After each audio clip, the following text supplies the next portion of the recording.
The inheritance betrayal, when family favoritism shatters all bonds. My name is Alexander, and for as long as I can remember, I've been the afterthought in my own family. My younger brother, Julian, was the golden child, the one who could do no wrong, the one whose every mistake was met with excuses, while I was held to impossible standards. If Julian forgot to do his homework, it was because he was creative and not meant to be boxed in by rules. If I forgot, I was lazy and irresponsible. If Julian needed money for something, my parents would hand it over without question. If I needed money, well, why wasn't I working harder? Why wasn't I more like Julian? I suppose I should have seen it coming. The favoritism, the endless enabling, the way my parents spoke about Julian as if he were destined for greatness, while I was just there. But I didn't, not fully, not until I saw the will. It was a rainy Sunday afternoon, and I had stopped by my parents' house as I sometimes did, not because I wanted to. I had long since accepted that I would never be their priority, but because, despite everything, I still felt an obligation to help them. Over the years, I had covered small expenses here and there, chipped in for repairs, and even helped with their mortgage when things got tight. Not often, but enough that I thought, foolishly, that they appreciated it, that deep down they understood I was the one keeping things afloat while Julian bounced from one failed business venture to the next, burning through every dollar they handed him. I wasn't even looking for it, the will. I had gone into my dad's study to grab some documents for him. He had asked me to, probably because he didn't feel like getting up, and there it was, sitting on his desk, a stack of neatly typed papers with a bright yellow sticky note on top. Finalized will, do not misplace. Now, I don't consider myself a nosy person, but something about it made me pause. Maybe it was the fact that I had been hearing them talk about making things official for months. Maybe it was the way my mother had mentioned, in passing, that Julian would be set for life. Or maybe, deep down I just knew. I flipped through the pages, skimming until I found what I was looking for. Everything, the house, the savings, the investments was going to Julian. My name wasn't even mentioned. Not once. I stared at the paper for a long time, my stomach twisting. It wasn't even about the money. It was the principle. After everything I had done for them, after all the times I'd stepped in when Julian couldn't be bothered, I was still nothing to them, a backup plan at best, a source of extra income when they needed it, but never a son, never an equal. I could hear my parents talking in the other room, laughing at something on TV, completely unaware that in that moment, something inside me had shifted. I put the will back exactly as I'd found it, walked out of the study, and sat down on the couch as if nothing had happened. But in my mind, a decision was already forming. They had made it clear where I stood in their lives. Now it was time for me to act accordingly. I sat there pretending to zone out to the noise of the TV, but inside my mind was racing. I could feel my pulse quicken as the weight of what I had just seen settled in. The lie was so obvious, so blatant, and yet I couldn't bring myself to confront them. Not yet. I wasn't ready to show my hand. I stayed on the couch for a while, silently watching my parents. They were in the middle of a conversation about some new show they were watching, completely unaware of the storm brewing in my mind. My mother, as always, was fussing over some small detail, her hands flitting around like she was orchestrating everything in the room, while my dad was slouched in a chair, half watching, half dozing. It was so typical, so painfully normal, but everything had changed. Finally, I cleared my throat. Hey, I was, just curious about something, I said, my voice sounding a little too casual even to my own ears. I had to play this cool. I couldn't let them sense anything. Both of them glanced over at me, as if they hadn't expected me to say anything. I could tell they were surprised I'd even spoken up. Maybe they thought I was just some background noise in their lives. What is it, Alexander? My mom's tone was distracted, like I was interrupting her mental checklist for the week. I feigned nonchalance, leaning back a bit on the couch, trying to make it seem like the question didn't matter. I was just wondering, about the will. I'm pretty sure I overheard you two talking about it. My dad raised an eyebrow. What about the will? He sounded defensive, but then he quickly masked it with a lazy shrug. It's all set up. Everything's going to Julian, and you don't worry, son. He waved it off like it was no big deal. My mother, sensing that my dad was getting a little too flustered, jumped in. "Oh, don't listen to your father. It's all equal. You know, 50-50 between you and Julian," she smiled at me, though I could see the slight tension in her face. "We wanted to make sure everything's fair. We've been talking about it for months now. 50-50th's equal." The words hung in the air like a sickeningly sweet lie. My stomach twisted again, but I kept my face blank. "Right?" I said, nodding slowly, trying not to let my voice betray me. Just wanted to double check. Julian had never been good with money. Everyone knew that, but my parents had always made excuses for him. "It's just that Julian is going through a rough patch, you know," my dad would say. Or, "Julian's been trying to start his own business, and it hasn't taken off yet. He'll get it together, though." Meanwhile, I was the one who'd helped pay for their mortgage when they couldn't keep up, the one who picked up the slack when Julian's business ventures went south. And now here I was, watching them lie straight to my face. But I didn't call them out, not yet. I wasn't going to let them know how much it hurt, how deeply the betrayal cut. No, I'd play along, let them believe they could fool me. I wasn't ready to show my cards, not until I had a plan. "Good to know," I said, flashing a tight smile. "I'll just, get going then, things to do." I stood up from the couch and turned toward the door. Before I could leave, my mom called after me. "Oh, Alexander, just so you know, Julian might need you to help with the bills a little more this month. He's really been struggling." I froze at the door, my hand on the handle, a bitter laugh bubbling up in my throat. Julian struggling? That was rich. I turned around slowly, my eyes narrowing, but I didn't say a word. I just nodded. "Of course. I'll talk to him later." And with that, I left. I had to get out of there before I said something I might regret. But I wasn't done, no, not by a long shot. This was far from over. As soon as I got home, I pulled out my phone, sat down, and stared at the screen. I could feel the anger building inside me, but I wasn't going to waste it. No, I needed to be patient. I needed to wait, and when the time was right, they'd see what it felt like to be left out. I just had to be careful because this was going to get ugly. The next few days felt like a waiting game. But the more I thought about it, the more I realized just how far I'd been pushed. They thought they could use me, treat me like a safety net, all while pretending to care. But I was done. I made up my mind. No more. I knew what I had to do. The first step was to cut the financial ties. It wasn't just the small stuff anymore. It wasn't just me paying for the occasional repair or sending a little extra money for groceries. This was bigger than that. It was time to cancel everything. Every last little thing I'd been doing for them. So, I started with the most obvious one, the mortgage. It wasn't much, but I had helped out a few times when they were behind. A couple of months, I'd chipped in a little here and there. Nothing major, just enough to make sure they didn't fall behind, enough to make sure they didn't have to ask for help. But now they didn't need me. They had Julian, the golden boy. I opened my bank app, stared at the screen for a moment, and then found the automatic payment I had set up for their mortgage. It had always felt like just another way I could be of use to them, but not anymore. I tapped the cancel button. Just like that, the payment was gone. I hesitated for a split second, but then I thought about the will, the lies, the way they dismissed me, how they treated me like I was just there to fix their problems while they lavished attention on Julian. The creative, one who never had to lift a finger. No more. The next step was the utilities, the electricity bill, the water, the gas. I had been covering some of that too when they were behind, as I was often the one they'd call when the bills piled up.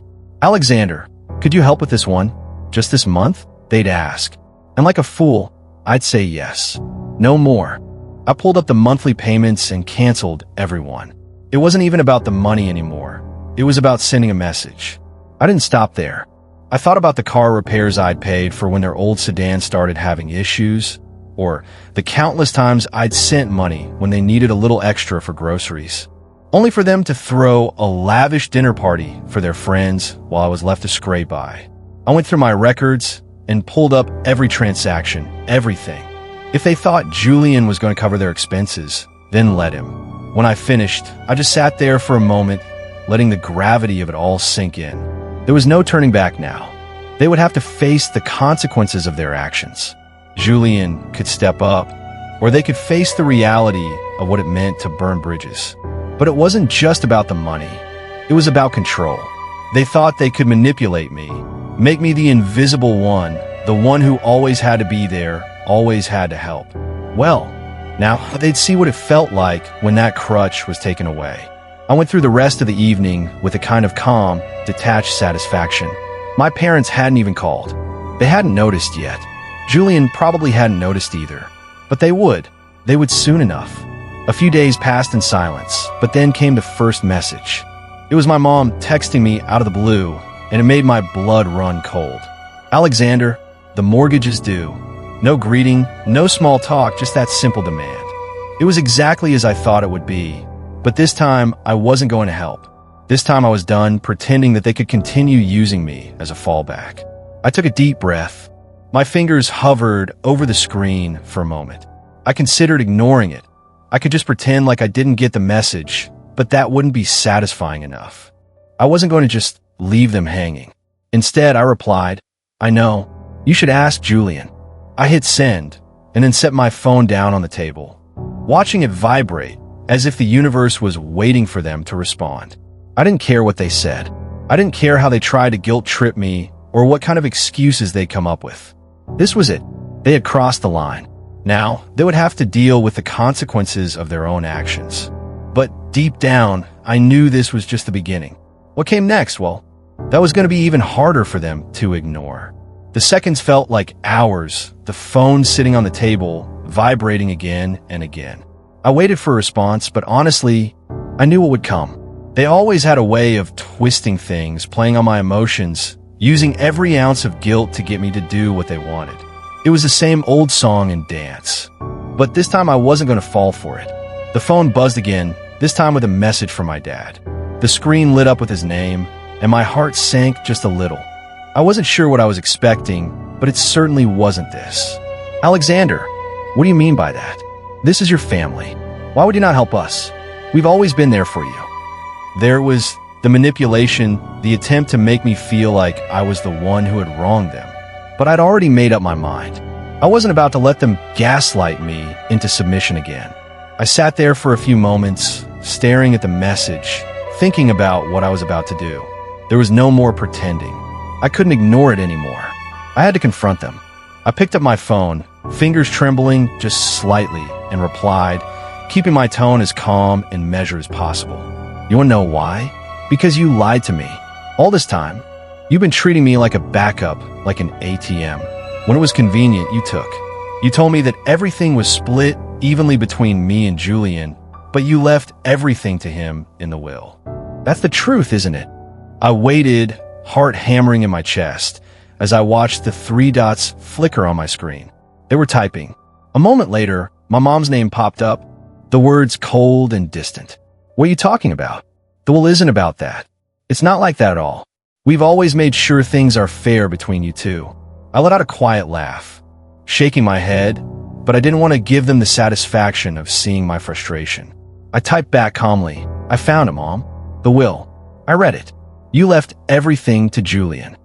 The reply came almost instantly, and I could feel the desperation in her words even through the screen. "That's not true, Alexander. It's not what you think. You're making assumptions, and you're overreacting. We told you both that we wanted to make sure everything was taken care of. Julian's been struggling, and we thought it would be better for him to have it." My jaw tightened. Struggling? Julian was a grown man. He wasn't a child. I had watched him throw away opportunity after opportunity, and yet they always coddled him. I wasn't going to let them continue to insult my intelligence. You've always made excuses for him. You've always covered for him when he messed up, but when it comes to me, I'm just the one who helps pay the bills. I get it now. I don't mean as much to you. So if I don't, then fine. I'm done. I want nothing to do with this anymore. There was a long pause. For a moment, I thought they might finally realize that I wasn't playing their game anymore, but no. The next message from my dad proved I was far from the truth. "Alexander, you're being unreasonable. You know we love you. You always have a place here. You're a son too. We didn't mean to make you feel like you're not important.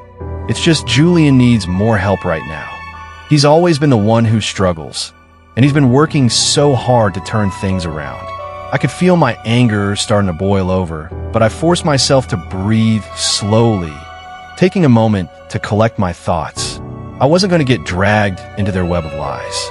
I had seen through them, and now I was going to make sure they knew exactly why I was done. You really think I don't see through this? You think I didn't notice how Julian never had to do anything? How I was always the one you came to when you needed something fixed? But when it came down to it, I was just the one who paid the backup. My mom responded next, but her words had the same hollow tone. It was like she thought if she just kept repeating her excuses, I would eventually give in. You're making this all about money. It's not like that. The will was just a formality, Alexander. It was just a decision we had to make. We didn't want to leave him with nothing. It's not like you don't have your own life. I could feel my blood boiling, but I stayed firm, keeping my tone steady. Don't act like this is some noble gesture. You didn't do this because you care. You did this because you think Julian's entitled to everything, while I'm just the one who takes care of the messes you make. You've been treating me like a backup plan for years. Well, I'm done. There was no response at first. I could hear the silence on the other end of the phone, like they were trying to come up with a new lie, a new excuse to pull me back in. But I wasn't going to fall for it. Finally, my dad texted again. Alexander, please, this is all a misunderstanding. You're our son. We didn't mean for it to be like this. We don't want to lose you. But it was too late for that. The truth had come out, and now there was no going back. I wasn't just going to be their safety net anymore. I wasn't going to pretend everything was fine while they built their lives around favoritism and lies. You already did, and I'm done. I hit send and stared at the screen, letting the weight of it all settle in. There was no coming back from this, and frankly, I didn't care. The days after I cut off all communication with them felt oddly calm. It was like a weight had been lifted off my shoulders, though I knew the storm wasn't over. I had to force myself not to think too much about it, not to wonder if they would come crawling back or try to guilt-trip me into helping again. For the first time in years, I was free from their manipulation. But then reality hit them hard. It started with a phone call from my mom. I ignored it, then another and another. Finally, after a week of no contact, I figured they were probably just getting desperate. I've been getting the occasional text from my dad, asking me to pick up the slack with bills or some nonsense about how they were still family and needed my help. I didn't respond to any of it. They had made their choice, and I had made mine. I started to hear from people around town about how my parents and Julian were handling things. Word gets around fast in a small town. Apparently, my dad had tried to apply for a second mortgage, but the bank turned them down, saying their debt-to-income ratio was too high, with no backup plan and no steady stream of money coming in for me. My parents had no choice but to rely on Julian, the golden child. It didn't take long for them to come crawling to him. Julian, of course, didn't take responsibility for anything. He had always been good at taking the easy way out. I overheard from a neighbor that my parents had begged Julian to help with a mortgage, claiming they couldn't keep the house without him. They said he needed to step up. I imagined how that conversation went. My parents desperate, trying to appeal to his ego, asking him to come through when they needed him most. But Julian, true to form, had a million excuses for why he couldn't help. I wasn't surprised. He was never the type to deal with consequences. I had always been the one to pick up the slack, the one to face the mess they created. One evening, I decided to check in on the situation. I wasn't sure if I was curious about what was happening or just wanted to see how they were handling the fallout. I called my parents' house, my thumb hovering over the screen. Would they still act like everything was fine, or would they finally acknowledge the situation they created? My mom answered after 2 rings. There was a noticeable coldness in her voice. Alexander, what's going on? She asked, as though everything was still normal, as though I hadn't just pulled away from them completely. I stayed calm, though I could feel a certain satisfaction building inside me. Nothing much, just wanted to know how things were going. There was a long pause on the other end. I could practically hear her trying to figure out how to spin the truth in a way that wouldn't make them look bad. Well, he's been helping us out with some things, you know. He's been really busy, but he's been pitching in where he can. She was dodging the question. I could tell she wasn't being honest. Julian wasn't helping them, at least not in the way they had hoped. He was probably doing the bare minimum, just enough to make it look like he cared. I heard. I replied, keeping my voice level. But isn't it a bit too much to expect him to cover everything? especially after all these years. Silence. Then my dad's voice came through, rough and frustrated. Alexander, we didn't want it to be like this. We never meant to hurt you. We just thought you'd understand. Julian's in a tough spot. He's struggling. He needs time to get on his feet. We thought it would be easier on him. It was like déjà vu, hearing the same lines they'd used for years. They were still trying to justify it, still trying to make it sound like they had some noble reason for doing what they did. But I wasn't falling for it anymore. I get it, I said, my voice cutting through their excuses. Julian's always been the struggling one, right? And I'm the one who always picks up the slack, who covers for his mistakes. Well, I'm done. He's your responsibility now. My mom's voice wavered. Alexander, don't say that. You're still our son. We didn't want to hurt you. You know we love you, right? We just didn't know how to handle it. I could almost hear the guilt creeping into her voice. I wasn't interested in her apologies anymore. I wasn't interested in the excuses they would continue to make. I was done. I don't need your love if it's conditional, I said coldly. If I'm not enough for you, then I don't want anything to do with you. There was a long, painful silence, and then my dad spoke, his voice lower, almost pleading. Please, Alexander, we're sorry. This wasn't how it was supposed to go. We were just trying to help Julian, but it was too late. The truth was out, and there was no going back now. My parents' financial situation was unraveling, and Julian was nowhere to be found when it came time to face the consequences. My mom and dad were facing the reality of their actions, unable to rely on me and seeing their golden boy turn his back on them when they needed him most. And as for me, I didn't feel sorry for them. Maybe that makes me sound harsh, but I'd spent too many years living in their shadow, putting everyone else's needs before my own, only to be ignored when it mattered most. This was their mess now, and they were going to have to figure it out without me. So yeah, that's where I am now. I cut them off. I'm done. No more bailouts. No more pretending like I don't see the way they've been treating me all these years. It was hard at first, but honestly, it feels like a weight has been lifted off my chest. I don't need to be anyone's safety net anymore, especially when they couldn't even be honest with me. But now I want to hear from you. What would you have done in my shoes? Do you think I was too harsh? Or did I have every right to finally stand up for myself? Let me know what you think in the comments. I'm genuinely curious to hear your thoughts on this one.